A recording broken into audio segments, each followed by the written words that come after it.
Hello and welcome. This is Cheryl. Thank you so much for joining me today. In this video, I'm going to share with you how I created these Seahorse Wishes cards. I'm going to use the Castaway 3D embossing folder from Spellbinders as well as the stamp and die set. I love when stamps have dies that coordinate with them. It makes it very easy to cut them out. Although if you choose to use a different image, you could always use a scissors to cut it out, but dies definitely make it a lot easier. So the first thing I'm going to do is take my stamp set, and I've never used this stamp set before. I've just gotten it. And what I like to do with stamps when I first get them, especially clear acrylic stamps, is use a white eraser on the stamping surface. Often when stamps are made, there's a release agent put in the mold and it resists ink. So by using a white eraser, it removes that and it helps your stamps to be able to take ink to get clear images. You may not notice this as much on line images, but this is especially helpful when you have a solid image. You definitely want to make sure to take the time to use a brush to brush away any eraser crumbs that happen when you're doing this, because those will stick to the stamps. Just the acrylic likes to cling to almost anything and it will affect your stamped image. Once you've done this to the stamp once, you don't have to ever do this again. So I typically like, if I'm going to use one stamp from a set, I'll do the entire set so that I know the whole thing is done and it's just completely, I don't have to think about it again once one set is done. I'm going to position the stamps on my Misti. I'm going to stamp multiple images of each one, and I'm going to be coloring them with Copic markers and then using a technique that I like to do to cover them with glitter. So when you're using Copic markers, you need to use Memento ink with it. It's not going to react with the alcohol ink marker. If you wanted to, you could use a Brilliance ink and some clear embossing to emboss the images. But for the technique that I'm doing, I don't want embossed images, so I'm just using Memento ink.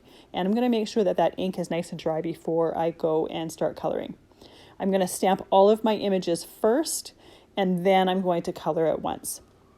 Now I am double stamping this because I want to make sure I have a nice clean dark black outline to my images, and by double stamping it I can ensure that that will happen. The first ones that I did were the seahorses and shells. Next I'm going to do a second page of the seahorses and shells. One of these I'm going to leave as is after I'm done coloring them. The other I'm going to cover with glitter. I like to have a different combination of textures when I'm creating with cards, and by doing this I'll have lots to choose from when it comes time to creating the cards. And by stamping everything all at once, I can use my tools once, put them away, and not have to be pulling them out and putting them away constantly throughout the process. After I'm done stamping, I'm going to clean my stamps before I put them away. The next image I'm going to do is some seaweed. So this particular stamp set has two different versions of seaweed, one that you can color in and one that you can use colored ink to color the stamp. It's more of a solid image. It's not one to be colored in. And just like the first, I'm going to stamp it multiple times so that I have lots of choice when I'm done. So for the solid seaweed stamp, I'm taking a light green and I'm stamping it.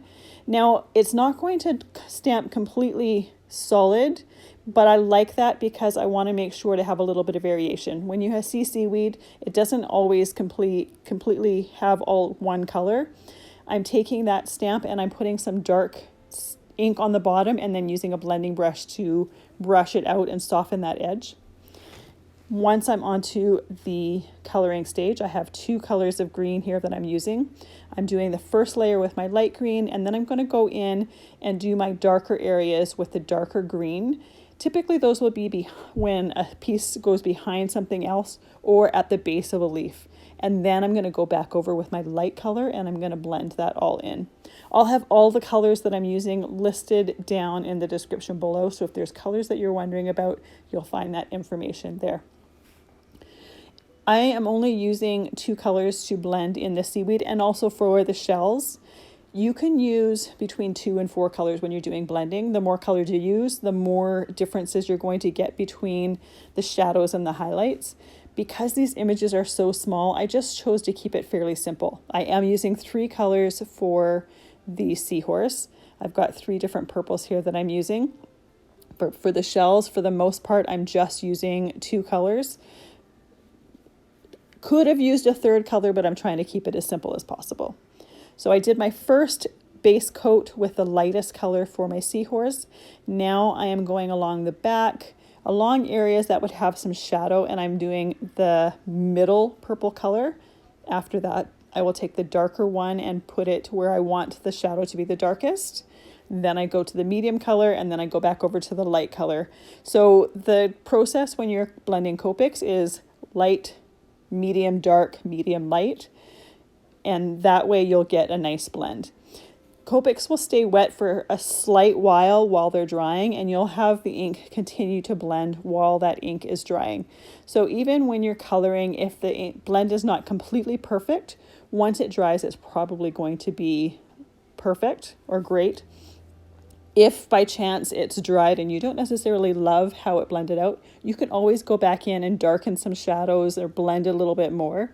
The thing that I love with Copics is with the alcohol ink, you can continue to blend over and over again and the paper doesn't start to pill. If I were to use some dye inks for this, you kind of have to color fairly quickly because the paper starts to pill and starts to break down. But with alcohol markers, that doesn't happen. And it's one of the reasons why coloring with alcohol markers is my favorite. You have a lot more flexibility with it. The paper doesn't start to break down. And you can go back over it with Glossy Accents or Stickles or different mediums to add different textures to it. And your inks are not going to blend and run in different ways. So now I'm working on a clamshell. I've got just two pale yellows here that I'm doing. I went over it with the lightest shade, and then I'm doing the darker shade around the edges. I am taking that shade and I'm going to just kind of make little flicks to kind of indicate the ridges of the clamshell. Because these are so small, again, I'm not taking time to make sure everything is absolutely perfect.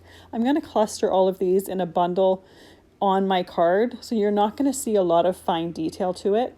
If it was a larger clam, say, or a larger seahorse, and it was the only image on the card, I would generally take a little bit more time to add a little bit more detail, add a little bit more shadow.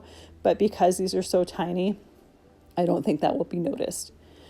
Now that that is done, I'm going to do this other shell that I'm going to do a peachy corally color. I don't know what these shells' names are, otherwise I would say them.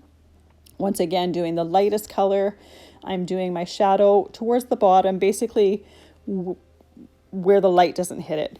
When you're coloring with Copics or any markers or any coloring for that matter, you want to kind of have an idea where that light would be and where the shadow would be. So I'm making the darkest where the shell would be, say, down on the ocean floor.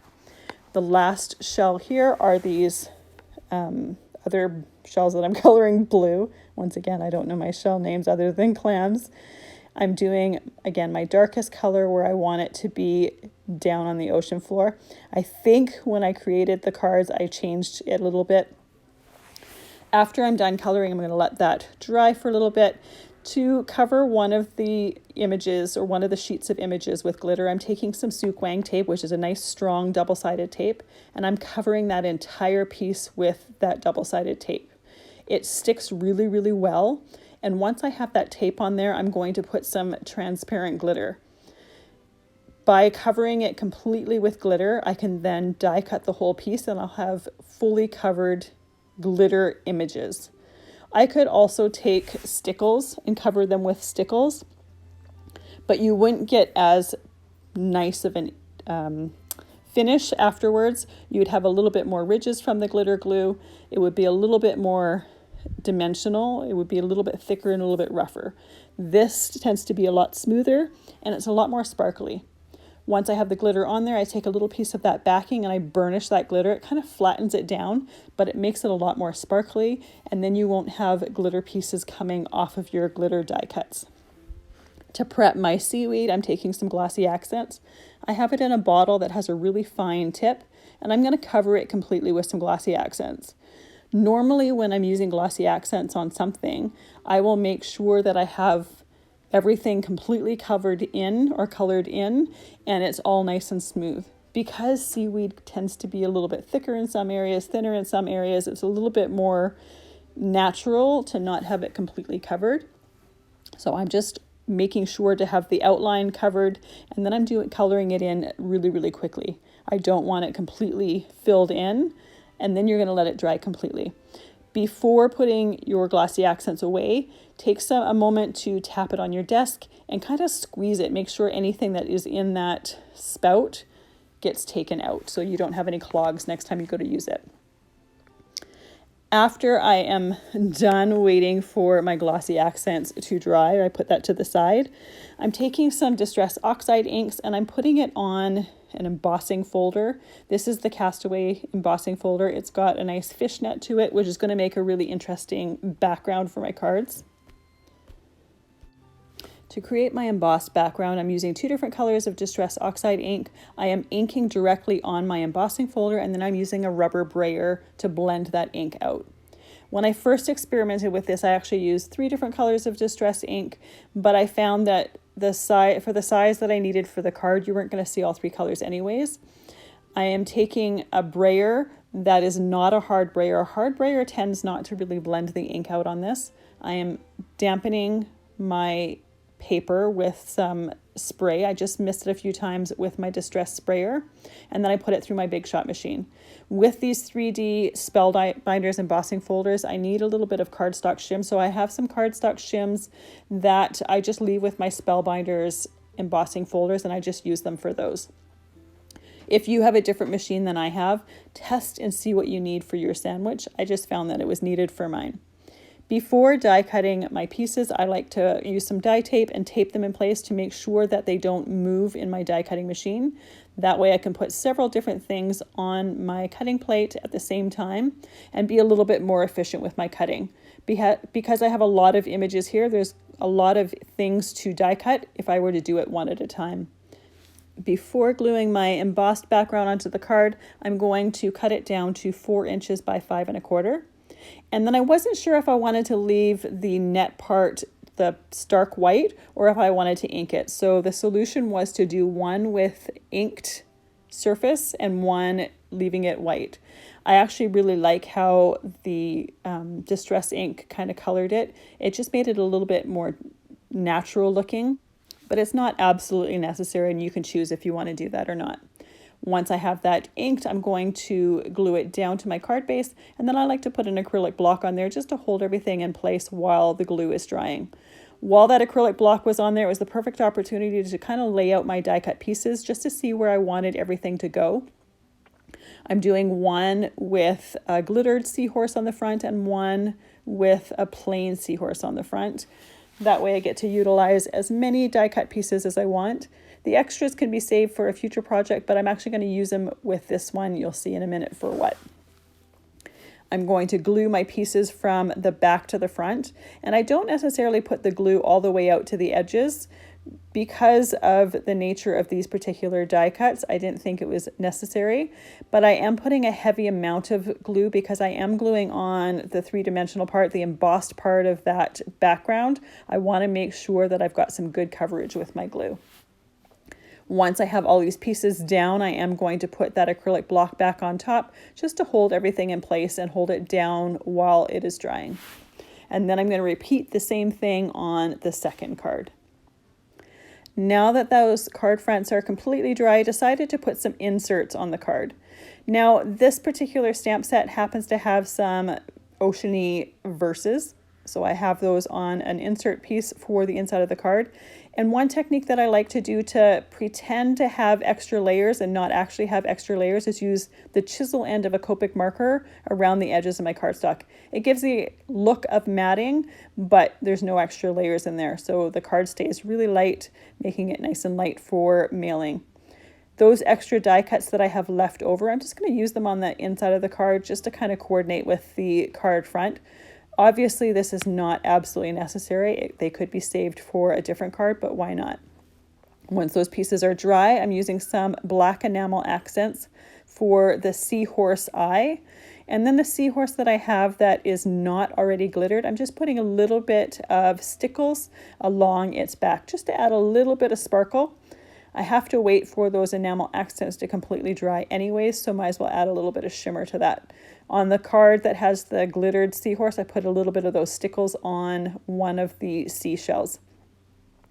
Once that is completely dry, I can work on the front, and I'm going to do those same details on the front.